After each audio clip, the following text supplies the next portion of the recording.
Radio, on passe tout de suite au deuxième débat des vraies voix. Les vraies voix Sud Radio. Nous ne reviendrons pas au Front National. Nous devons au contraire, non pas nous enfermer dans des postures, mais continuer à nous ouvrir. Marine Le Pen confirme donc sa ligne pour 2022. C'est ce qu'elle a dit ce week-end lors du congrès à Perpignan. Elle ne reviendra pas au Front National. Après la défaite au régional, Marine Le Pen donc ne change pas de stratégie. Nous avons vu juste sur l'immigration, dit Marine Le Pen. Nous avons vu juste sur l'ensauvagement. Marine Le Pen a-t-elle raison de ne rien changer à sa stratégie pour 2022 ? Eh bien, vous dites non. Non à 64%. C'est ce que vous dites sur le compte Twitter de Sud Radio. Elle a tort, Marine Le Pen. Qu'est-ce que vous en pensez ?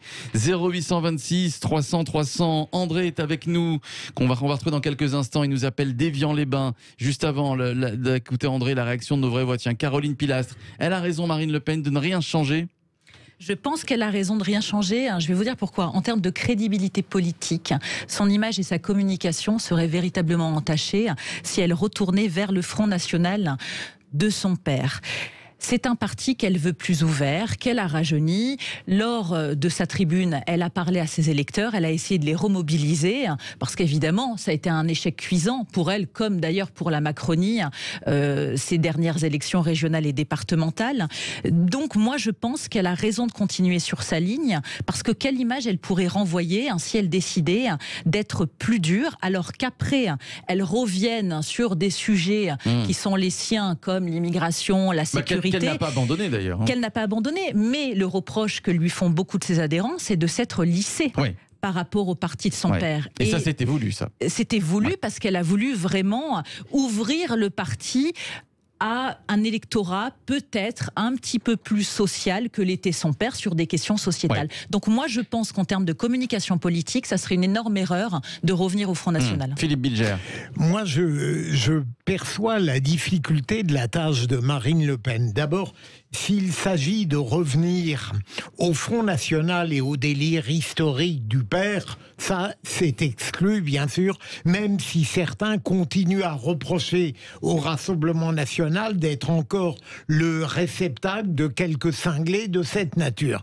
Mais le problème de Marine Le Pen, c'est que moi, j'ai toujours considéré que ce que le Rassemblement national s'était approprié comme valeur d'autorité, de rigueur, de justice, de lutte contre l'immigration, ne lui appartenait pas directement et pouvait être aussi l'apanage de la droite républicaine. Mais même si on n'est pas d'accord avec moi là-dessus, je crois que le Rassemblement national aujourd'hui a donné dans l'espace public et dans l'esprit public tout ce qu'il avait en quelque sorte de meilleur. Et il s'est complètement dilué, dilapidé, et elle doit trouver, Caroline le dit très bien, quelque chose de nouveau, mais ça va être très dur là, de créer un chemin qui ne soit pas classique et qui soit meilleur que celui de tous les autres partis de la droite traditionnelle. Pas en 8-9 mois, quoi. C'est le temps qu'il nous reste avant la présidentielle. C'est le 10 et le 24 avril. Jean Dorido, juste avant d'accueillir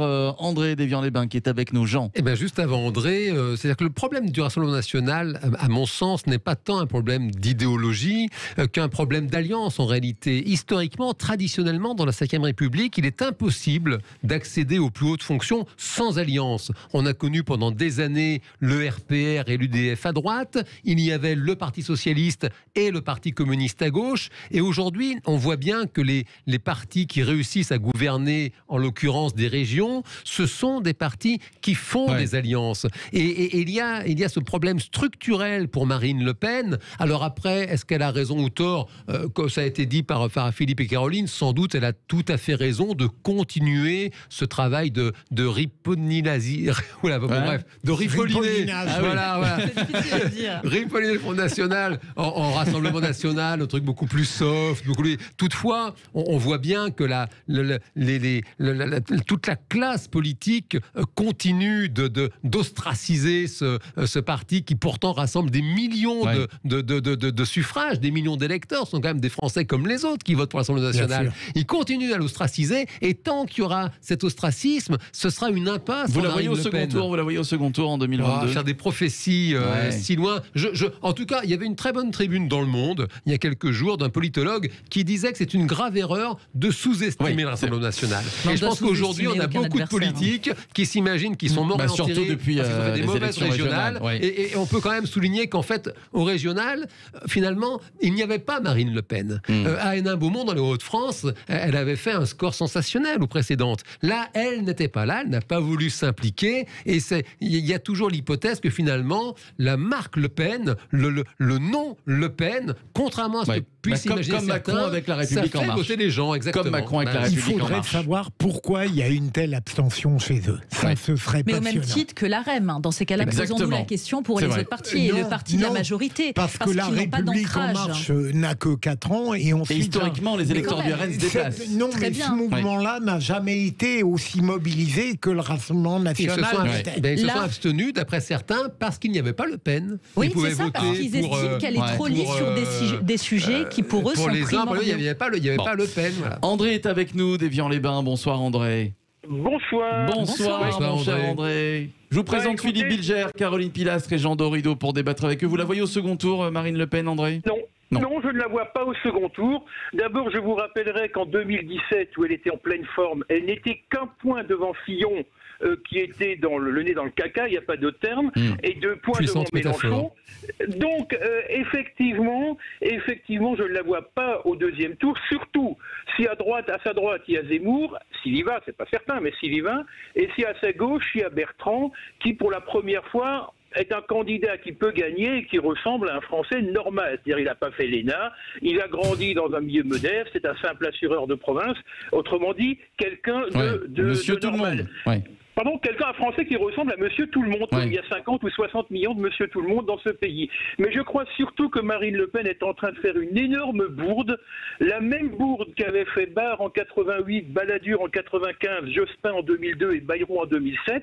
Elle fait une campagne déjà de deuxième tour. Elle tente de ripolliner, de s'assagir, de se calmer. Ça, c'est peut-être bien pour aller draguer le reste de l'électorat, mais Mitterrand disait toujours, il faut d'abord réunir sa famille au premier tour, et ensuite il y a le deuxième tour. Et le papa de Marine Le Pen disait on préfère toujours l'original à une copie. Or si elle fait du copier-coller de l'UDI et des Républicains, en d'autres temps j'aurais dit l'UDF et le RPR, c'est la même chose à peu près, eh bien les gens préfèrent effectivement l'original à une copie, ce qui fait que non seulement je ne la vois pas gagner, je ne la vois pas au deuxième tour, mais ensuite je me pose encore une dernière question, est-ce qu'elle sera même au premier tour? Parce qu'il faut 500 signatures, je pense qu'elle les aura, mais ce sera plus difficile que la dernière fois avec les parrains qu'elle a perdus. Et puis surtout, il faut beaucoup d'argent. Il faut beaucoup d'argent pour une campagne présidentielle. On n'est pas aux États-Unis où c'est des centaines de millions de dollars pour chaque parti, mais c'est quand même 20 à 25 millions d'euros en France pour quelqu'un qui veut gagner. Il faut les trouver. Il faut les trouver. Il faut les trouver. En tout cas, si Philippe Bilger se présente à l'élection présidentielle, je vous conseille de le prendre comme conseiller, André. En tout cas, il est très bon.